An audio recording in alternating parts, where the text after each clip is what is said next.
اعوذ باللہ من الشیطان الرجیم، بسم اللہ الرحمن الرحیم۔ دنیا کا میں ڈیوٹی سے واپس آ رہی تھی کہ اپنے پیچھے قدموں کی آواز سنائی دی۔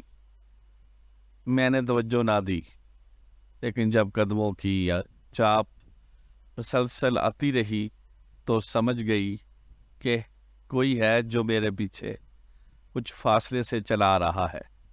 اگلے دن بھی جب بس سے اتری تو وہ میرے پیچھے اترا، اور آج بھی اس کے قدموں کی چاپ مسلسل میرا پیچھا کرتی رہی۔ صبح شام جب یہی ہونے لگا تو میں گھبرا گئی۔ میرے حالات ایسے تھے کہ ملازمت ناگزیر ہو گئی تھی، ورنہ میں گھر کی ٹھنڈی چھاؤں سے کبھی باہر نہ نکلتی۔ بس کی کھڑکی سے سر ٹکا کر سوچتی کہ آخر کیوں کر پیچھا کرنے والوں یا ان کی گھورنے والی نگاہوں سے بچ سکتی ہو۔ اپنی منزل آ گئی، دل خوش ہوا کہ اب اس لطف سے جان چھوٹی۔ جو ہی سڑک پر آئی، اسے پیچھے آتے دیکھا تو میرے صبر کا پیمانہ لبریز ہو گیا۔ تب ہی تاؤ میں آ کر میں نے دو چار سنا دی۔ اسی وقت کچھ لوگ پاس سے گزر رہے تھے، وہ سمجھے کہ شاید اس شخص نے مجھے چھیڑا ہے۔ وہ اس کی مرمت کی خاطر آگے بڑھے، تبھی وہ نوجوان گھبرا گیا۔ اس نے کہا، باخدا میں نے کچھ نہیں کیا، میں تو اپنے راستے جا رہا تھا، جانے ان کو کیا غلط فہمی ہوئی ہے۔ ایک نے مجھ سے پوچھا، کیا اس نے آپ کو چھیڑا ہے؟ نہیں، چھیڑا تو نہیں، لیکن یہ میرا پیچھا تو کرتا ہے۔ میں نے بتایا، میں ان کا پیچھا نہیں کر رہا، یہ میرے گھر کا راستہ ہے، میں اپنے گھر جا رہا ہوں۔ کیا اپنے گھر جانا بھی کوئی جرم ہے؟ وہ شرمندہ ہو کر بولا۔ میں تو پھر مڑ کر نہیں دیکھا کہ لوگوں نے اس کی کیا درگت بنائی۔ میں تیز تیز قدم اٹھاتی اپنی راہ ہولی تھی، البتہ شور میرے کانوں میں تعاقب کرتا رہا۔ گھر پہنچی تو پریشان اور تھکی ہوئی لگ رہی تھی۔ شام سے رات ہو گئی، میں افسردگی کے گرداب سے نہ نکل سکی۔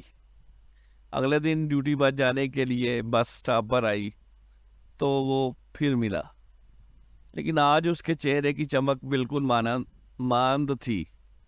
اس نے مجھے ایک نظر بھی نہ دیکھا اور پھر نظریں جھکا لی۔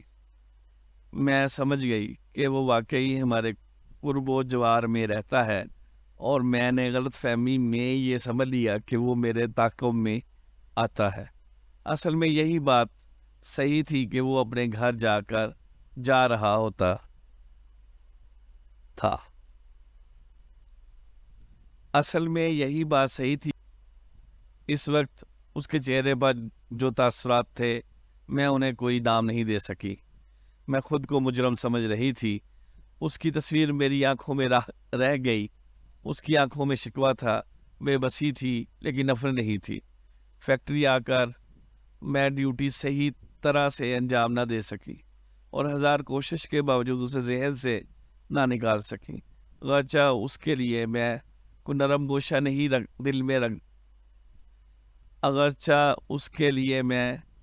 گوشہ اپنے دل میں نہ رکھتی تھی، لیکن اس کے بارے میں سوچتی ضرور تھی۔ کاش میں اجرت میں اس بار نہ برستی تو آج میرے دل میں اتنی کسک نہ ہوتی۔ اس کیفیت سے چھٹکارا پانے کا بس ایک ہی طریقہ تھا کہ میں اس سے معافی مانگ لوں۔ مجھے علم ہو چکا تھا کہ وہ لوگ اس علاقے میں نئے آئے تھے، ان کا گھر بھی ہم سے زیادہ دور نہ تھا، مگر کون سا گھر تھا یہ معلوم نہ تھا۔ روز ارادہ کرتی تھی اس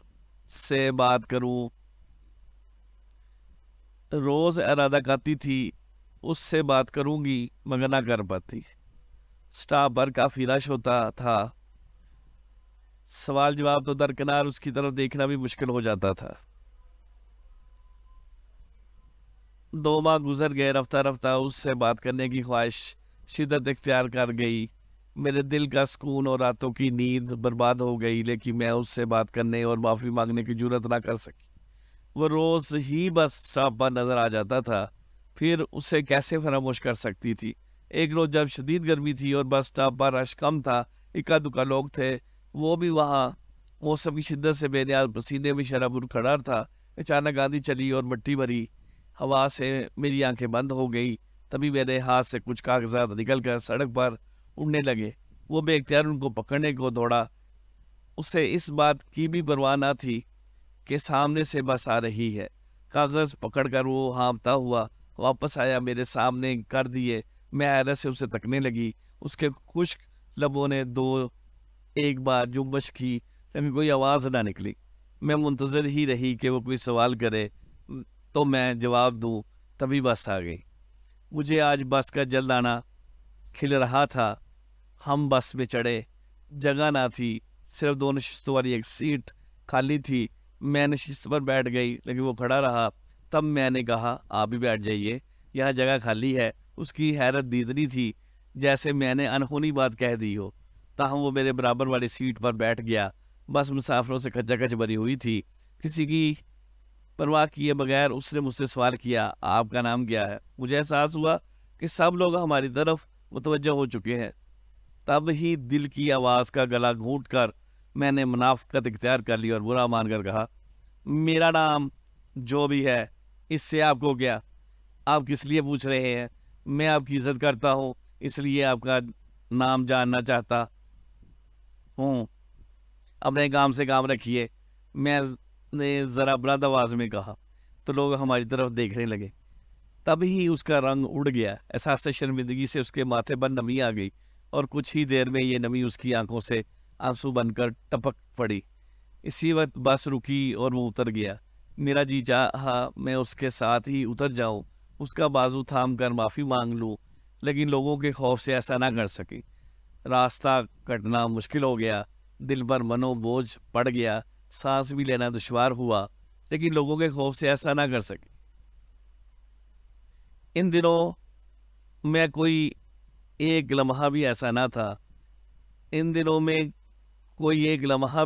تھا جب اس کا خیال میرے ساتھ نہ تھا۔ سوچ سوچ کر میں ہلکان ہو گئی تھی۔ میں اس کا نام نہ جانتی تھی، لہذا اس کے متعلق کسی سے پوچھ کر بھی نہ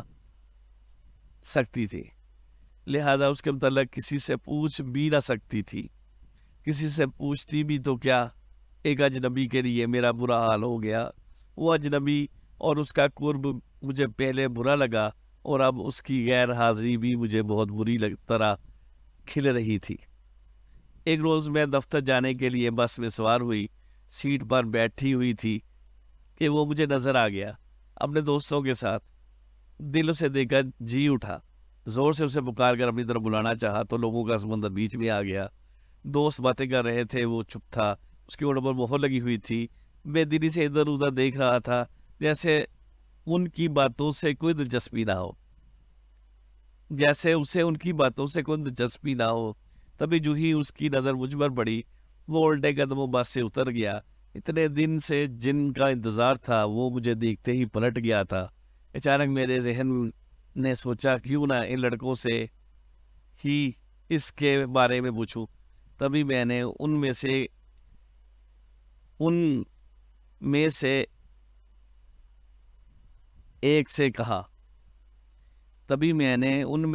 ایک سے کہا کہ وہ میرا کزن تھا، لیکن وہ کیوں اتر گیا ہے؟ ایک نے بے اختیار کہا، کون؟ وہ جو ابھی اترا ہے، آفاق؟ دوسرا بولا، ہاں وہی۔ میں نے سکون کا سانس لیا، مجھے اس کا نام معلوم ہو چکا تھا۔ میں نے کہا، آپ اس تک میرا میسج پہنچا دیں گے؟ مجھے اس سے ضروری بات کہنی ہے، بلکہ ایسا کریں مجھے اس کے گھر تک لے چلے، میں ان کا گھر بھول گئی ہوں۔ کیوں نہیں باجی؟ ان میں سے ایک لڑکے نے کہا۔ جب میں اپنی منزل پر اتری تو وہ ان میں سے ایک لڑکا جس کا نام رشید تھا میرے ساتھ ہی اتر گیا اور میرے آگے آگے چلنے لگا۔ جب ہم اس کے گھر پہنچے تو اس کی بہن نے ہمارا استقبال کیا۔ سردیوں کا موسم تھا، وہ دھوپ میں چارپائی پر لیٹا تھا اور اس نے اپنا منہ اور اس نے اپنا بازو منہ پر رکھا ہوا تھا۔ میں نے پاس جا کر اسے پکارا آفاق، اس کی آنکھیں کھول کر مجھے دیکھا اور پھٹی پھٹی آنکھوں سے مجھے تکنے لگا۔ میں تم کو منانے آئی ہوں، تم سے معافی مانگنے آئی ہوں اور یہ بتانے آئی ہوں کہ تم کو میری امی جان نے بلوایا ہے۔ اس کی حیرت آنکھوں میں بہت ویرانی بھری تھی۔ میں خود کو اس کی ذمہ دار سمجھنے لگی۔ میں نے کہا آفاق، پہلے دن مجھے غلط فہمی ہوئی تھی۔ میں سمجھتی تھی کہ تم شاید غلط قسم کے لڑکے ہو۔ دوسری بار لوگوں سے ڈر کر میں نے ایسا کہہ دیا۔ لوگ ہمیں گور رہے تھے، اس لیے مجھے معاف کر دو۔ دراصل میں خود تم سے بات کرنا چاہتی تھی، معافی مانگنا چاہتی تھی، لیکن جب لوگ متوجہ ہو گئے تو میں شرمسار ہو گئی۔ کوئی بات نہیں، لوگوں نے تمہاری خاطر میری بے عزتی کی، مگر میں نے اسے اپنی عزت افزائی سمجھا، کیونکہ میں تم سے نفرت نہیں کرتا تھا۔ میں تمہاری نگرانی ضرور کرتا رہا ہوں۔ جانتی ہو کیوں؟ تمہارے محلے کے دو تین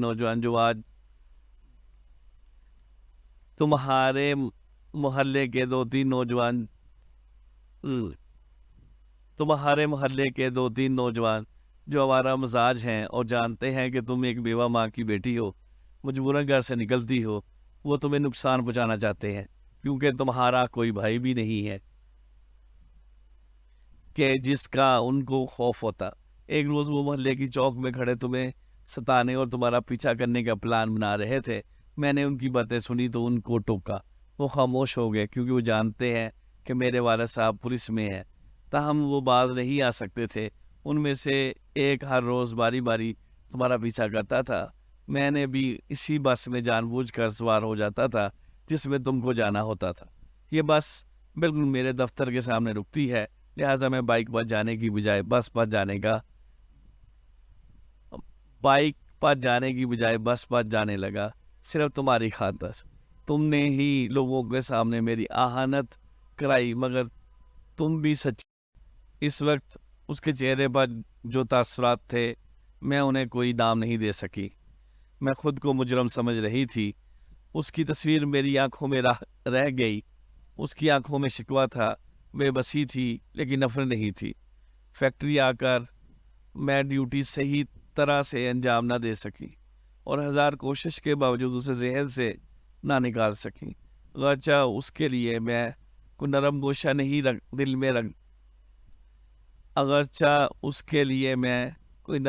اپنے دل میں نہ رکھتی تھی، لیکن اس کے بارے میں سوچتی ضرور تھی۔ کاش میں اجرت میں اس پر نہ برستی تو آج میرے دل میں اتنی کسک نہ ہوتی۔ اس کیفیت سے چھٹکارا پانے کا بس ایک ہی طریقہ تھا کہ میں اس سے معافی مانگ لوں۔ مجھے علم ہو چکا تھا کہ وہ لوگ اس علاقے میں نئے آئے تھے، ان کا گھر بھی ہم سے زیادہ دور نہ تھا، مگر کون سا گھر تھا یہ معلوم نہ تھا۔ روز ارادہ کرتی تھی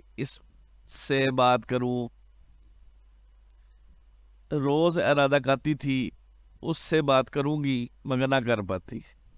سٹاپ پر کافی رش ہوتا تھا، سوال جواب تو درکنار، اس کی طرف دیکھنا بھی مشکل ہو جاتا تھا۔ 2 ماہ گزر گئے، رفتہ رفتہ اس سے بات کرنے کی خواہش شدت اختیار کر گئی۔ میرے دل کا سکون اور راتوں کی نیند برباد ہو گئی، لیکن میں اس سے بات کرنے اور معافی مانگنے کی جرات نہ کر سکی۔ وہ روز ہی بس سٹاپ پر نظر آ جاتا تھا، پھر اسے کیسے فراموش کر سکتی تھی؟ ایک روز جب شدید گرمی تھی اور بس سٹاپ پر رش کم تھا، اکا دکا لوگ تھے، وہ بھی وہاں موسم کی شدت سے بے نیاز پسینے میں شرابور کھڑا تھا۔ اچانک آندھی چلی اور مٹی بھری ہوا سے میری آنکھیں بند ہو گئی۔ تبھی میرے ہاتھ سے کچھ کاغذات نکل کر سڑک پر اڑنے لگے۔ وہ بے اختیار ان کو پکڑنے کو دوڑا۔ اسے اس بات کی بھی پرواہ نہ تھی کہ سامنے سے بس آ رہی ہے۔ کاغذ پکڑ کر وہ ہانپتا ہوا واپس آیا، میرے سامنے کر دیے۔ میں حیرت سے اسے تکنے لگی۔ اس کے خشک لبوں نے ایک بار جنبش کی، لیکن کوئی آواز نہ نکلی۔ میں منتظر ہی رہی کہ وہ کوئی سوال کرے تو میں جواب دوں، تبھی بس آ گئی۔ مجھے آج بس کا جلد آنا کھل رہا تھا۔